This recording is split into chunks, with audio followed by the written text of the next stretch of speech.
C'est bien, donc on va lire dans l'Apocalypse au chapitre 18. Apocalypse au chapitre 18, puis on lit du verset 9 jusqu'à la fin du chapitre. Donc je commence la lecture, puis si vous voulez suivre dans la lecture, vous pouvez le faire. Donc Apocalypse 18, à partir du verset 9, on lit: Et tous les rois de la terre qui se sont livrés avec elle à l'impudicité et au luxe pleureront et se lamenteront à cause d'elle, quand ils verront la fumée de son embrassement.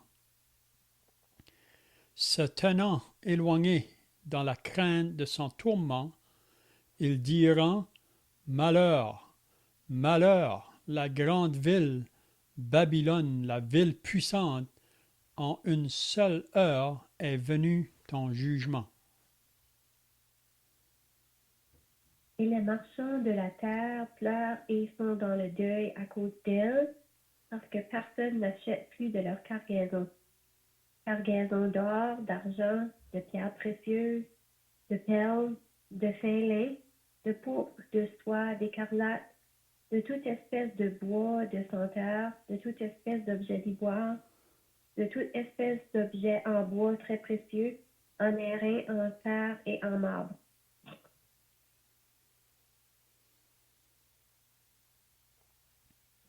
De cinnamome, d'aromates, de parfums, de myrrhe, d'encens, de vin, d'huile, de fine farine, de blé, de bœuf, de brebis, de chevaux, de chars, de corps et d'âmes d'hommes. Les fruits que désirait ton âme sont allés loin de toi, et toutes les choses délicates et magnifiques sont perdues pour toi, et tu ne les retrouveras plus.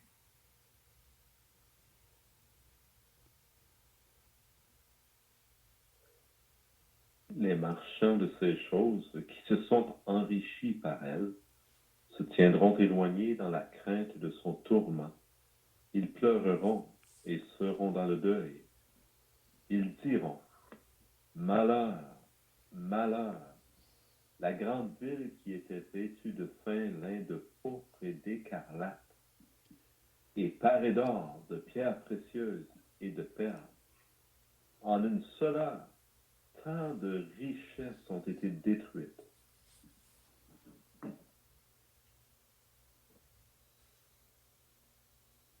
Et tous les pilotes, tous ceux qui naviguent vers ce lieu, les marins et tous ceux qui exploitent la mer, se tenaient éloignés. Et ils s'écriaient en voyant la fumée de son embrassement: Quelle ville était semblable à la grande ville? Ils jetaient de la poussière sur leur tête, ils pleuraient et ils étaient dans le deuil. Ils criaient et disaient: Malheur, malheur, la grande ville où se sont enrichis, par son opulence tous ceux qui ont des navires sur la mer. En une seule heure, elle a été détruite. Le ciel réjouit-toi sur elle, et vous, les saints, les apôtres et les prophètes, réjouissez-vous aussi, car Dieu vous a fait justice en la jugeant.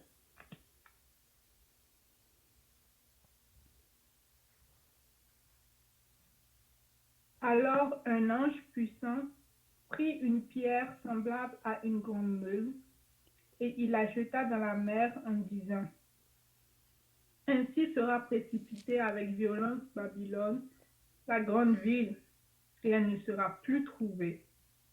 Et l'on n'entendra plus chez toi les sons des joueurs de harpe, des musiciens, des joueurs de flûte et des joueurs de trompette.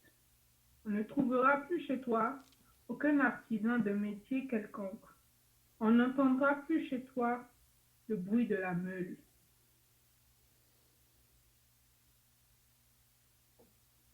La lumière de la lampe ne brillera plus chez toi, et la voix de l'époux et de l'épouse ne sera plus entendue chez toi. parce que tes marchands étaient des grands de la terre, parce que toutes les nations ont été séduites par tes enchantements, et parce qu'on a trouvé chez elles le sang des prophètes et des saints, et de tous ceux qui ont été égorgés sur la terre. Amen. C'est bien. Donc, si vous étiez là la semaine passée, on avait regardé le début du chapitre 18, puis on avait remarqué que le chapitre 17 de l'Apocalypse, ça nous parle vraiment de la Babylone dans son aspect religieux, tandis que le chapitre 18, c'est Babylone dans son aspect politique et commercial. Donc on peut voir que dans la tribulation, cette Babylone qui a toujours été, si on peut dire, depuis le début de l'humanité, c'est vraiment l'homme qui veut construire sa tour, si on peut dire, sans Dieu. C'est l'homme qui veut essayer d'arriver au ciel par ses propres œuvres ou sa propre justice. Donc, on dit que ça a commencé vraiment même avec Caïn, parce que la descendance de Caïn, au début, là, c'est vraiment de là que ceux qui, après le déluge, ont voulu construire cette tour pour monter jusqu'au ciel. Puis vous vous rappelez que c'est à ce moment-là que Dieu a confondu les langues, parce que Dieu voulait que les gens sur la terre se dispersent, se multiplient, mais c'est l'homme qui veut se faire une protection parce qu'il pense si un déluge vient de nouveau, pourtant si ils auraient écouté la parole de Dieu, Dieu a dit, en donnant un signe là, à Noé, l'alliance qu'il a faite par l'arc-en-ciel, que jamais plus la terre serait détruite par l'eau. Mais quand on n'écoute pas la parole de Dieu, on n'est pas conscient ou on ne sait pas vraiment le plan de Dieu. Aujourd'hui, on est facile ou vite à écouter les nouvelles qui se passent dans le monde, mais quand ça vient à écouter la nouvelle qui vient du ciel, les gens restent vraiment indifférents, même ils rejettent vraiment ce message-là. Donc, c'est ça qu'on a vu donc, dans les semaines passées. Là. Le chapitre 17, c'est la Babylone religieuse. Puis on sait que ces deux aspects de Babylone est gouverné par deux bêtes. Si vous vous rappelez, dans l'Apocalypse 13, on a lu concernant la première bête qui monte de la mer. Puis cette première bête, vraiment, c'est l'Antichrist. Puis si vous lisez au verset 11 du chapitre 13, il nous parle de la deuxième bête. Puis ça nous parle du faux prophète. Donc, il ne faut pas penser qu'après que l'Église va être enlevée, que le monde va être moins religieux. Le monde va être davantage religieux. Vous savez, les religions vont même se mettre ensemble pour être davantage religieux. Mais c'est l'homme religieux sans Dieu. C'est l'homme qui est prêt à se prosterner, même à adorer, mais souvent ils adorent les faux dieux. Et parce que quand on rejette le vrai Dieu, on va vers les faux dieux. Puis vous savez qu'à la fin, puis c'est ça qui est déjà en train de se faire maintenant, c'est que toutes les religions du monde, puis ça on sait qu'en arrière de ça c'est le diable, ils sont en train de s'unir maintenant. C'est ça qu'on appelle l'œcuménisme. Puis pour que toutes les religions de la terre s'unissent ensemble, donc il faut que chacune fasse des compromis avec les choses qu'il enseigne pour s'accorder les uns avec les autres. Mais ça, c'est vraiment la fausse Église, on peut dire. C'est comme ça qu'elle est formée. C'est par un système religieux, mais qui ne connaissent pas Dieu. Puis on avait dit là, que dans le chapitre 17, si vous vous rappelez, ça nous parle à propos de cette trinité diabolique. C'est plutôt au chapitre 16, le verset 13. Il nous parle là, et je vis sortir de la bouche du dragon, c'est-à-dire le diable, et de la bouche de la bête, c'est-à-dire de l'antichrist, et de la bouche du faux prophète, ça c'est la deuxième bête, il dit, 3 esprits impurs, semblables à des grenouilles. Il dit, car ce sont des esprits de démons qui font des prodiges et qui vont vers les rois de toute la terre. Puis regardez qu'est-ce que ça dit, afin de les rassembler pour le combat du grand jour du Dieu Tout-Puissant. Donc, cette trinité diabolique, qui est vraiment religieux à sa surface, mais c'est pour ça qu'elle va être capable de séduire, parce que vous savez, pour unir les nations ou les habitants de la terre, on ne peut pas le faire par le côté politique, mais on peut bien le faire dans le côté religieux. Parce que les gens, vous savez, aiment être religieux. Donc, en autant qu'on s'accorde tout, c'est ça qui est la pensée dans le monde aujourd'hui, il faut qu'on marche un. Donc, pour marcher un, il faut qu'ils fassent des compromis pour pouvoir s'unir. Mais c'est le faux système. Et c'est ça Babylone, la Babylone religieuse. Donc, le chapitre 17, ça comprend cette Babylone qui est à la tête, qu'on pourrait dire, du faux prophète. Puis vous savez, si vous lisez dans le chapitre 13 de l'Apocalypse, le faux prophète, son œuvre, lui, c'est comme le travail du Saint-Esprit dans la Trinité de Dieu. Le faux prophète, c'est le travail de la Trinité associée au diable. Puis qu'est-ce qu'il fait, le faux prophète? Lui, il veut attirer tous les gens de la terre à l'Antichrist, vraiment, à la bête. Puis c'est ça qu'il va faire. C'est pour ça que ça va se faire plus, là, la Babylone religieuse, au début de la tribulation. Mais tandis que l'autre, ça va vraiment s'élever plus à la fin de la tribulation. Puis la raison que l'Antichrist va élever le faux prophète, c'est parce qu'il attire beaucoup des nations à lui, à l'Antichrist. Hein? Mais si vous vous rappelez à la fin du chapitre 17, l'Antichrist va détruire vraiment le système religieux de Babylone pour s'élever lui-même, pour s'asseoir dans le temple, pour se proclamer Dieu. Parce que c'est ça vraiment qui est le but de l'Antichrist, mais en arrière, c'est le diable qui veut avoir l'adoration. Il veut avoir ça depuis le début. Hein? Donc ce soir, on continue avec la Babylone maintenant politique et commerciale. Donc on avait vu la semaine passée un peu là, dans le début du chapitre 18. Puis si vous vous rappelez qu'on avait dit la semaine passée que les croyants qui seront sur la terre à ce moment-là, puis on pourrait aussi dire, l'appliquer aujourd'hui, les chrétiens aujourd'hui, ceux qui sont associés à l'Église, au corps de Christ, on ne doit rien avoir à faire avec le système religieux et politique de ce monde. Puis dans ce temps-là, là, on avait lu au verset 4 du chapitre 18, il disait, « Et j'entendis du ciel une autre voix qui disait, « Sortez du milieu d'elle, mon peuple, afin que vous ne participiez point à ses péchés et que vous n'ayez point de part à ses fléaux. » Donc, les croyants ne doivent pas être identifiés avec cette Babylone, parce que c'est vraiment associé aux ténèbres, au diable. Et donc, les croyants de ce temps-là ne vont pas s'identifier parce que, premièrement, ils ne vont pas vouloir prendre la marque de la bête, ils vont refuser cette marque-là. Donc, c'est vraiment ceux qui vont être associés à la bête, là, qui vont vraiment se donner à cette Babylone. Hein? Donc, le verset 8 du chapitre 8, « À cause de cela, en un même jour, ces fléaux arriveront. » Puis là, il parle de la destruction de cette Babylone. Ça se fait dans un jour ou dans une heure.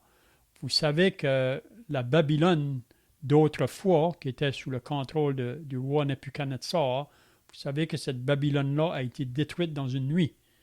Oui? C'est un peu semblable ce qui va se passer à la fin là, avec cette Babylone ici. Donc, je ne sais pas si quelqu'un a des pensées là, avant qu'on continue ou d'autres choses à ajouter.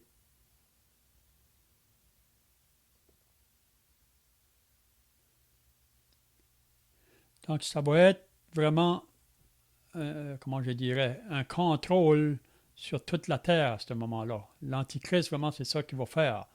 Quand il dit là, que ceux qui n'auront pas la marque, ils ne pourront pas acheter ni vendre. Donc, ça va tout va passer par lui. On dit qu'il y aura seulement un seul gouvernement mondial, ou même une seule monnaie, ou une seule banque. Tout va passer vraiment par lui à la fin là. Mais ça va tomber dans peu de temps. Donc le verset 9. Et tous les rois de la terre. Donc ici, on avait remarqué la semaine passée, on était rendu là, qu'il va y avoir des lamentations et des pleurs quand que cette Babylone-là va être détruite ou tomber. Oui? Donc vous remarquez ça, le verset 9 jusqu'au verset 19, on voit ceux qui pleurent sur cette Babylone.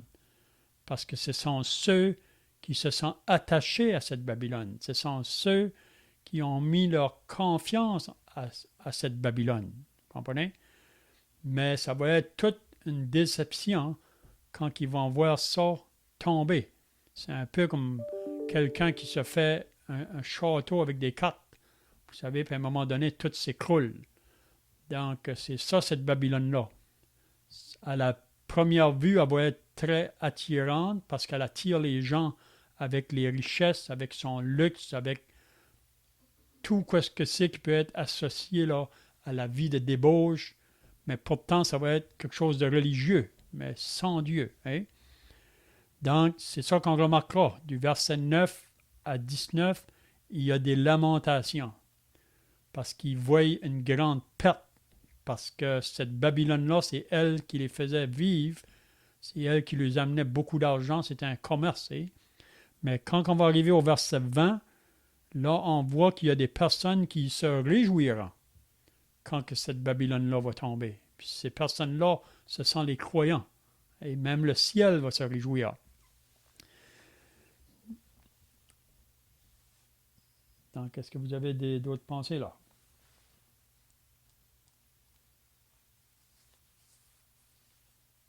Ou des questions? Si quelqu'un a des questions, vous pouvez le faire.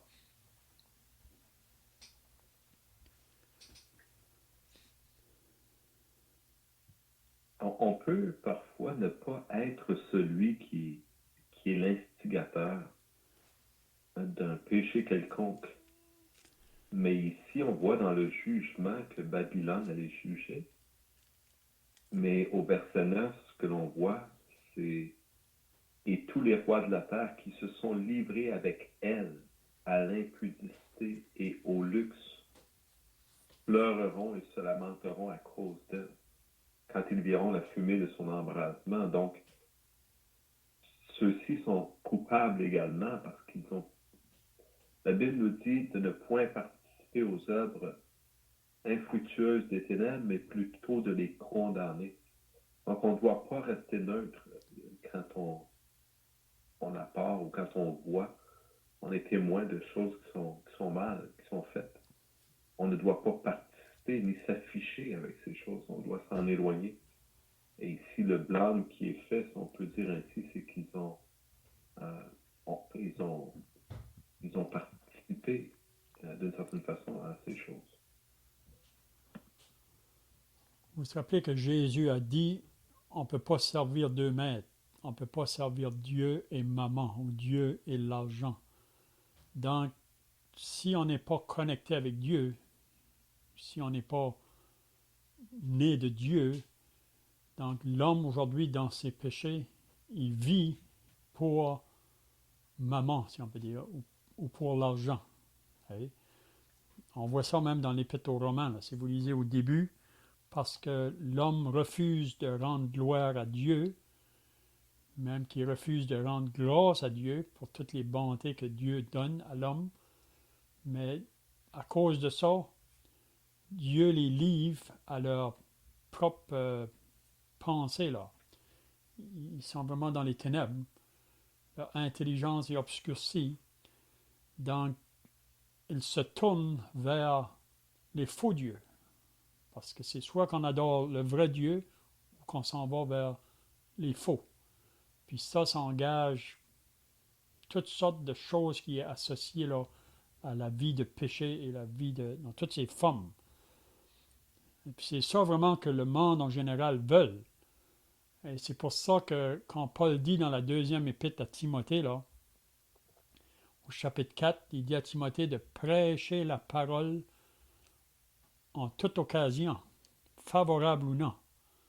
Pourquoi? Parce qu'il viendra un temps où les hommes ne supporteront plus la saine doctrine, mais ayant une démangeaison d'entendre des choses agréables, ils vont se donner une foule de docteurs qui vont leur dire des choses qui ne les dérangent pas vraiment, des choses qui les laissent continuer à vivre dans leur vie religieuse, mais aussi dans la vie du péché. Hein?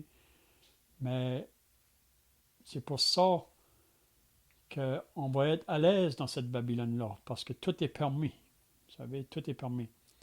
Mais le peuple de Dieu, lui, comme que le frère vient de dire, on ne doit pas participer aux ténèbres, mais on doit le condamner. Et c'est ça que Paul a dit dans l'Épître aux Éphésiens.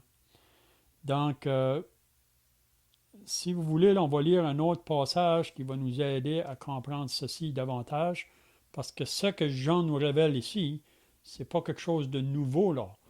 Les prophètes l'ont prophétisé déjà longtemps d'avance, puis on sait qu'il y a déjà eu des previews de ces choses-là déjà dans le passé. On va aller dans le Ésaïe 47. Ésaïe 47. Puis on peut lire une partie, là, on ne lira pas tout, là, mais peut-être quelques versets. Peut-être jusqu'au verset 10, peut-être. Donc je commence la lecture, puis s'il y en a qui veulent suivre. Donc Ésaïe 47 et le verset 1. Descends et assieds-toi dans la poussière, vierge, fille de Babylone. Assieds-toi à terre sans trône, fille des Chaldéens. On ne t'appellera plus délicate et voluptueuse. Prends les meules et mous de la farine. Ôte ton voile, relève les pans de ta robe. Découvre tes jambes, traverse les fleuves.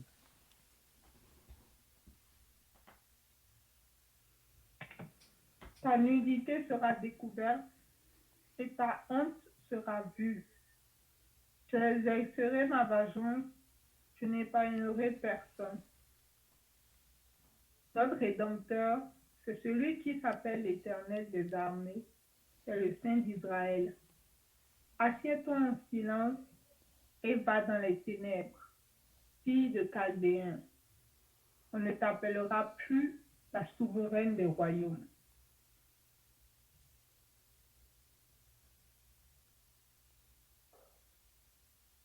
J'étais irrité contre mon peuple. J'avais profané mon héritage, et je les avais livrés entre tes mains. Tu n'as pas eu pour eux de la compassion.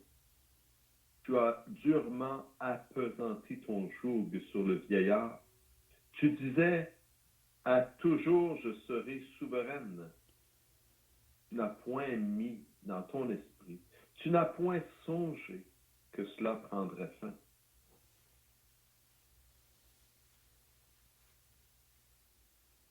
Écoute maintenant ceci, voluptueuse, qui t'assied avec assurance et qui dit en ton cœur, moi et rien que moi. Donc ça, c'est l'homme sans Dieu, l'homme dans ses péchés. C'est moi et rien que moi. Je ne serai jamais veuve et je ne serai jamais privée d'enfant. Ces deux choses t'arriveront subitement, au même jour, la privation d'enfant et le veuvage. Elles fondront en plein sur toi malgré la multitude de tes sortilèges, malgré le grand nombre de tes enchantements. Parce que Babylone, là, va être un système qui va amener beaucoup des enchantements. Parce que vous savez que l'Antichrist va être associé à des prodiges, à des signes, à des miracles. il y aura beaucoup de mauvais esprits qui vont s'infiltrer dans cette Babylone-là. Vous savez, quand on est en dehors de Dieu, on est associé à toutes sortes de démons et de mauvais esprits. Donc, c'est pour ça que cette Babylone-là va attirer beaucoup les gens de la terre, vous comprenez? On va juste lire un autre passage dans Ésaïe 2, là. Ésaïe chapitre 2. Ça va nous faire comprendre pourquoi que les gens vont se lamenter quand ils vont voir cette Babylone-là tomber. Ésaïe chapitre 2. Je m'excuse, Léon. Oui. Juste clarifier, parce que je sais ce que tu dis, c'est correct, là, mais c'est juste parce que de la façon dont tu as conclu, il va y avoir beaucoup de démons impliqués et c'est pour ça que les gens vont être attirés. Disons que plus clairement, ce qu'on peut dire, c'est que les gens, ils ne voient pas les démons. Ils ne se rendent pas compte que derrière cela, les forces qui sont agissantes sont démoniaques. Pour eux, en surface, ça paraît beau. D'ailleurs, la Bible nous dit que Satan lui-même se déguise, excusez-moi, en ange de lumière. Donc, en surface, en apparence, ça a l'air beau, c'est attirant et ça semble être la solution. Les gens, la Bible nous dit, ils vont dire paix, paix et sûreté.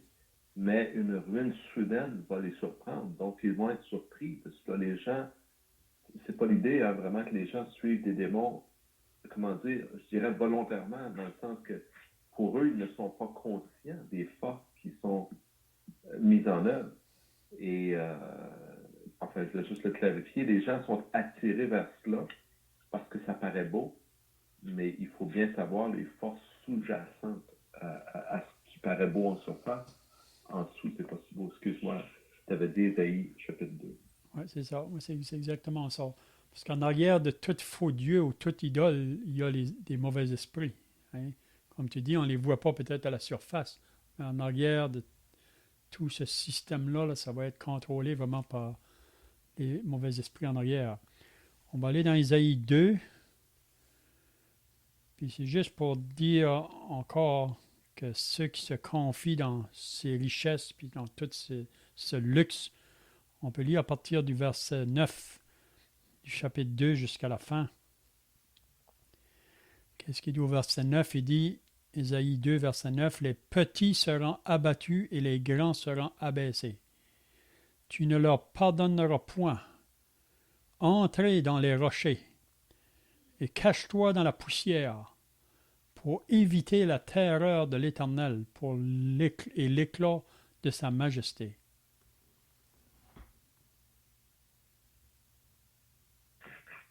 L'homme au regard hautain sera abaissé et l'orgueilleux sera humilié.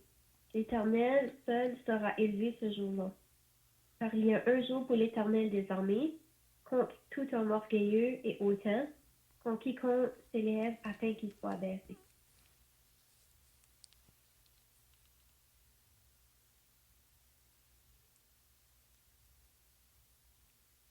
Et contre tous les cèdres du Liban, hauts et élevés, et contre tous les chênes de bassin, et contre toutes les hautes montagnes, et contre toutes les collines élevées, et contre toute haute tour, et contre toute muraille forte, et contre tous les navires de Tarsis, et contre tous les objets d'art agréables. Et la hauteur de l'homme sera humiliée, et l'élévation des hommes sera abaissée. Et l'Éternel seul sera haut élevé en ce jour-là, et les idoles disparaîtront entièrement.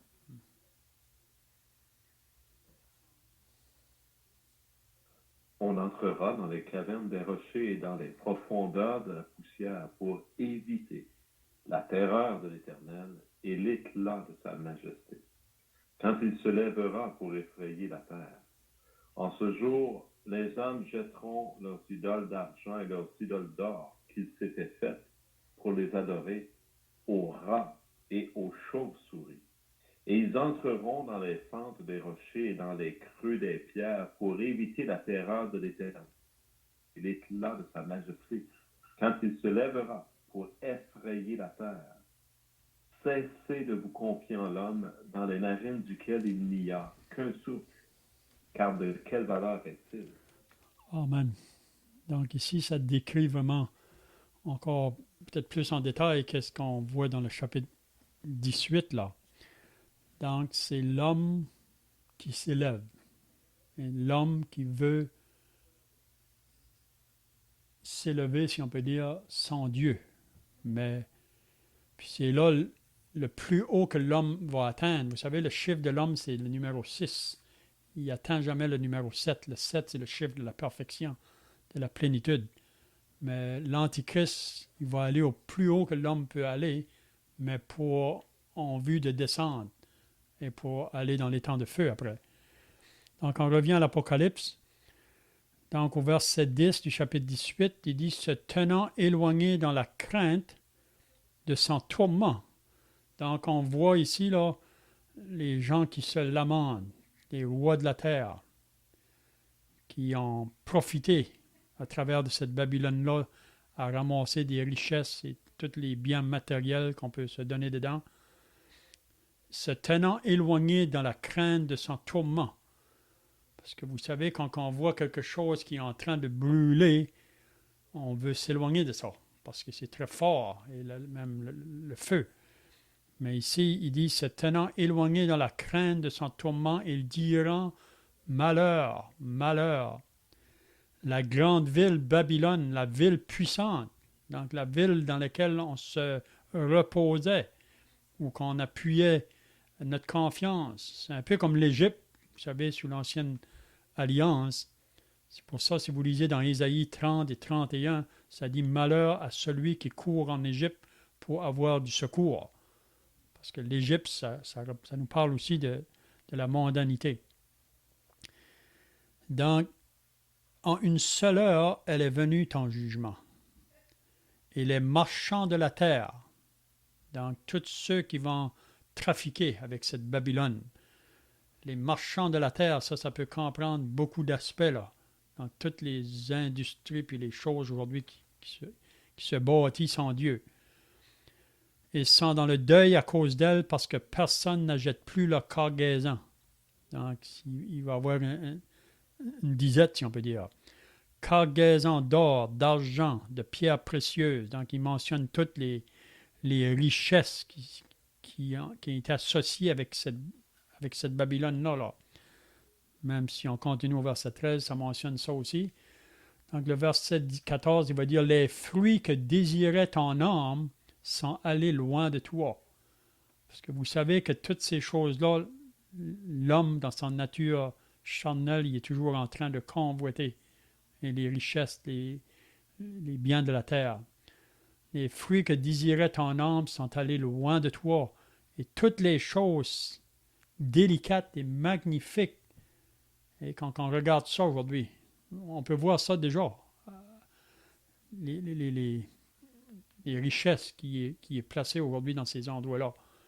Les magnifiques sont perdus pour toi et tu ne les retrouveras plus. Hein? Les marchands de ces choses qui se sont enrichis, par elles se tiendront éloignés dans la crainte de son tourment. Ils pleureront et seront dans le deuil. Donc, on va voir le monde entier, si on peut dire, pleurer sur cette Babylone qui est en train d'être sous son jugement. Et encore, ils vont dire, malheur, malheur, la grande ville qui était vêtue de fin lin, de pourpre et d'écarlate et parée d'or, de pierres précieuses et de perles, en une seule heure, tant de richesses ont été détruites. Vous savez, il y a des personnes qui associent ça à Rome. Hein? Il y a toutes les richesses associées avec le Vatican. Mais pour moi, quand il parle ici de Babylone, ça comprend tout ça, mais même plus que ça. Ça comprend dans les deux côtés, là, religieux, commercial. Et tous les pilotes, tous ceux qui naviguent vers ce lieu, les marins et tous ceux qui exploitent la mer se tenaient éloignés.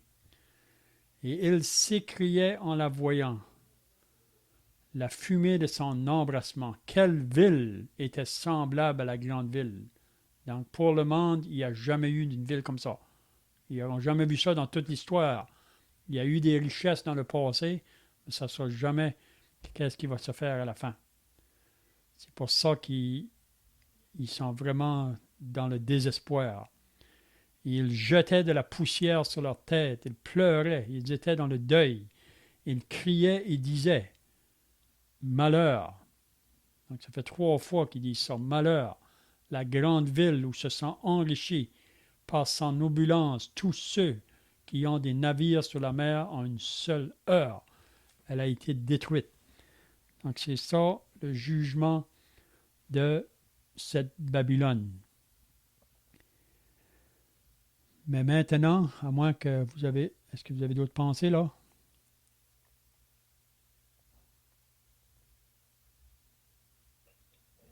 Dans un premier temps, je reviendrai au verset 9, juste pas pour dire quelque chose, seulement comme pour poser une question. Et au verset 9, se sont livrés avec elle à l'impudicité et au luxe.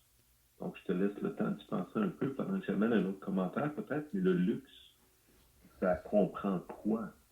Dans le sens qu'on sait, par exemple, que Job et que Abraham, c'était des hommes de foi, et des hommes qui étaient très riches. Donc, le luxe, on le définirait comment plus précisément? Puis mon commentaire, il est question ici de navires marchands. Si on étudie la localisation géographique du pays d'Israël, tel que Dieu l'a donné aux Juifs, en fait, il est situé entre le désert et à l'Orient, et à l'Occident, c'est la mer Méditerranée.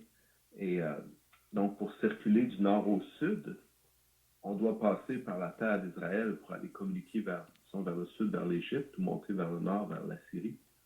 Et il est difficile, dangereux, il est impossible presque de passer dans ce temps-là par le désert. Donc, Israël devient comme une terre où convergent les puissances pour passer, et c'est là que se fait le commerce. Et celui qui dirigeait les villes, le territoire d'Israël, avait une main sur le contrôle des richesses et des marchands. Donc, il faut toujours transporter ces biens et ces richesses. Et aujourd'hui, c'est pas très différent. On sait que le transport par voie maritime est, le transport le moins dispendieux. Et ça ouvre la porte beaucoup au commerce de biens qui autrefois auraient été inaccessibles. Donc, les choses qui nous viennent en abondance, par exemple, de l'Inde, de la Chine, de l'Afrique, ce sont toutes des choses qui nous parviennent par bateau. Et c'est ce dont il est question ici. Donc, c'est pas que c'est mal de faire du commerce. L'idée, c'est l'idée capitaliste de s'enrichir, de devenir riche en faisant du commerce ou qu'importe. C'est pas toujours nécessairement malhonnête, sauf qu'ils viennent à un point où ils ont un contrôle du commerce et peuvent imposer un peu les prix qui leur plaisent et s'enrichir sur le dos des autres, comme on dit. Mm-hmm. D'ailleurs, il y a des lois dans le monde même qui empêchent ces espèces de ce qu'on appelle des monopoles ou des oligopoles, etc. Il y a des lois qui cherchent à protéger justement les consommateurs contre ces abus possibles. Mais ici, ces gens qui se confiaient dans ces richesses, ils n'ont plus rien lorsque ces choses sont perdues. Et ces choses ne dureront pas. Ces choses vont passer rapidement. C'est étonnant. Ils sont surpris. Ils le mentionnent dans le texte qu'on vient de lire. En 1 heure, ces choses ont été détruites. Donc, c'est vraiment peu sage de se confier dans ces richesses, dans quoi que ce soit ici-bas sur la terre, parce que Jésus lui-même disait de ne pas se confier dans les richesses où le voleur perce et la teigne détruit, mais d'avoir des richesses dans le ciel. Donc, c'est d'être riche pour Dieu, si on peut dire. Donc, encore une fois, dans ma perception, il n'y a rien de mal à avoir une certaine richesse, à être riche, mais c'est où est notre cœur dans toutes ces choses qui est important. C'est ça. Puis ici, associé à cette Babylone, c'est vraiment l'homme sans Dieu. Donc, quand on parle des richesses ici, ou le luxe là, qui se sont donnés, c'est souvent fait dans le côté, là, comme tu viens de dire, d'abus, même quand on a abusé les peuples de la terre vraiment pour arriver là. Même Jacques nous parle de ça un peu dans son épître à la fin, là, en parlant aux riches. À vous maintenant, riches, pleurez et gémitez à cause des malheurs qui viendront sur vous. Vos richesses sont pourries et vos vêtements sont rangés par la teigne.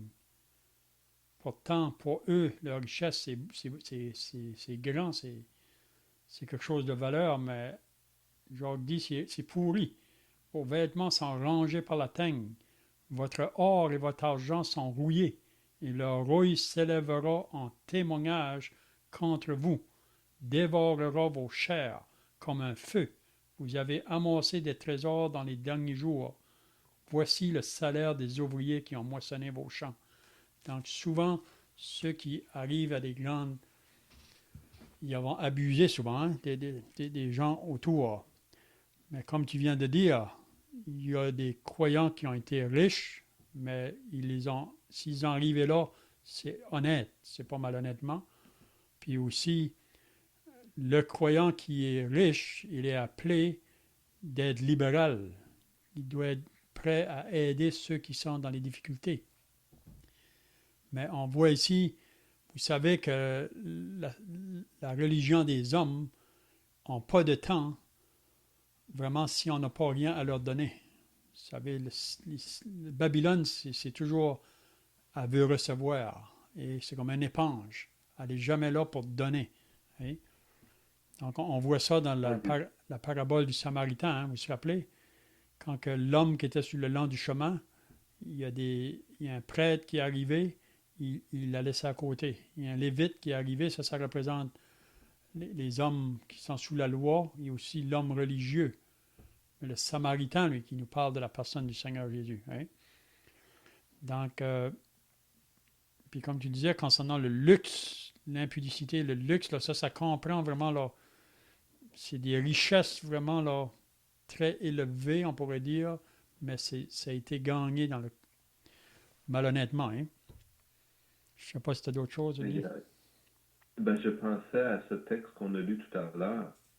C'est pas nécessairement toujours que ça a été fait malhonnêtement, mais c'est dirigé vers son propre nombril. On l'a lu tout à l'heure en fait des Chaldéens. C'est écrit « moi et rien que moi ». Donc, toutes ces richesses-là sont pour être au service de son propre nombril, finalement. Donc, on voit d'autres blâmes, je pense, dans le livre d'Ésaïe. Je ne me souviens pas du chapitre, mais il y a un blâme qui est fait par Dieu. Ils ajoutent maison à maison. Ils veulent toujours plus. Hein, ils s'étendent. Il n'y a pas de fin à leur gloutonnerie, si on peut dire ainsi. Ils veulent posséder tout le monde. Et finalement, ce sont des gens qui sont un peu comme des rois parce que leur richesse leur donne le pouvoir, si on veut. On a l'exemple de l'homme riche. Vous vous rappelez, l'homme riche, dans Luc au chapitre 12, c'est un homme, pour beaucoup de gens, on dirait c'est un homme de succès, c'est un homme qui a bien réussi. Et sa récolte a été grande cette année-là. Il a tout démoli ses greniers pour s'en faire des plus grandes. Il a tout rempli ses greniers, puis maintenant il disait en lui-même, « Réjouis-toi, mon âme, tu as beaucoup d'années en avant. » Vous vous rappelez qu'est-ce que Dieu lui a dit? Insensé. C'est vraiment insensé. Donc l'homme aujourd'hui, cette Babylone-là, c'est exactement ça. C'est l'homme qui veut posséder. Parce que si on n'est pas du côté de Dieu, on est de ceux qui veulent toujours avoir plus. Et c'est ça le péché vraiment de l'homme dans la chair. OK, je vois que le temps est passé, là, donc peut-être qu'on pourra voir le côté de la réjouissance la semaine prochaine à partir du verset 20. Puis comme on a dit, c'est vraiment le ciel qui va se réjouir, les chrétiens vont se réjouir, parce que vous savez, cette Babylone-là, qui s'est enrichie, là, elle a souvent, c'est vraiment elle qui a souvent persécuté les prophètes. Même le Seigneur Jésus-Christ, vous savez, a été mis à mort par les chefs religieux de ce temps-là, même les gens qui étaient associés à la politique de ce monde. Donc, il y a beaucoup de sang qui a été versé par cette Babylone dans toute l'histoire. Puis à la fin, ça va être encore plus, parce que les chrétiens, à ce moment-là, vont connaître des grandes persécutions, pendant que les autres vont se réjouir dans leur richesse, dans leur plaisir, dans la débauche, tandis que les autres sont maltraités. C'est bien, donc on peut terminer par la prière, à moins que tu fasses d'autres choses. Monsieur Léon, Oui, OK. ah oui, je voulais dire quelque chose comme je trouvais intéressant que un verset, il parlait du commerce des armes, le verset 13. Et puis ça m'avait renvoyé à Ézéchiel 27, 13 qui dit que il faisait le commerce des esclaves. Donc, je me suis dit, ça fait que probablement aussi les pays occidentaux qui faisaient le commerce des esclaves, bah, ils font aussi partie de Babylone, en fait. Oui, c'est ça, c'est ça. Toutes ces personnes-là qui se sont enrichies, souvent, ils vont abuser des personnes. Ouais. Mhm. Ouais, c'est ça. Non seulement matériellement, mais aussi des hommes. Mhm, Donc, ouais, ok. Donc, c'était juste ça. ah, mais c'est bien. C'est bien, on va terminer par la prière, puis on pourra continuer au verset 20 la semaine prochaine. Ô notre Dieu, notre Père, tu es magnifique dans ta grandeur et toutes ces choses, toutes ces richesses dont nous venons de lire qu'elles seront perdues en une heure. Seigneur, tu as créé le monde et tu as mis ces choses dans le monde pour que l'homme en bénéficie et non point pour qu'il se vante dans sa hauteur, dans sa grandeur, dans son orgueil. Seigneur notre Dieu, tu as mis ces choses pour le bien de l'homme et non pour que l'homme asservisse l'homme par l'homme. Notre Dieu, tu jugeras ces choses. Il n'y a rien qui soit mal, qui ne sera pas jugé par toi. Seigneur notre Dieu, combien donc doit être grande notre crainte de l'Éternel Dieu. Saint, Saint, Saint est l'Éternel. Et notre Dieu, les prophètes même de tomber sur leur visage en criant « Malheur à moi, car j'ai vu l'Éternel ». Ô Seigneur, si nous pouvons à chaque jour, donne-nous de réaliser la grandeur de ta sainteté. Et Seigneur, que nous puissions marcher avec crainte et nous garder de ces choses, nous garder d'y participer et d'y avoir part. Seigneur Dieu, bénis tes enfants et donne-nous de nous réjouir comme nous le verrons dans la suite de ce passage. Nous t'en prions par Jésus-Christ. Amen. Amen.